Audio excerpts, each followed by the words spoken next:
সেদ্ধ ডিম দিয়ে কি করবে? সেদ্ধ ডিম দিয়ে তো ভর্তা বানাবো, বুঝলি? কি কি দেবে ওর মধ্যে? এই যে, খাবি তো? হ্যাঁ, ভালোবাসিস? একদম। ঝাল খেতে পারবি?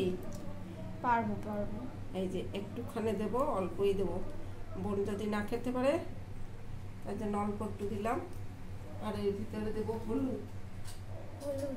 হ্যাঁ, একটু হলুদ মাঝে মাঝে খেতে হয়, তাই না বল? আর এই ডিমগুলো দিয়ে কি করবে? এই ডিমগুলো দেবো, দিয়ে ওটা বিকেলের জন্য। এই যে একটু দেবো। দাও। 3টে ডিম যথেষ্ট, অনেকটা লাগে। তারপরে সর্ষের তেল। সব থেকে ভালো হবে কি বলতো? এই যে লঙ্কা, এটার আলাদাই একটা গন্ধ আর টেস্ট হবে। হ্যাঁ, ঘি ঘি একটা গন্ধ যে আসবে না, হ্যাঁ, দারুণ খেতে হবে।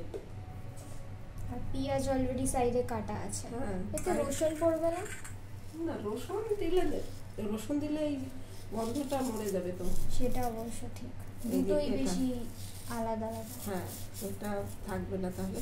যদি আমি এটা না দিতাম, অন্য লঙ্কা দিতাম, তাহলে ওটা আমি দিতে পারতাম।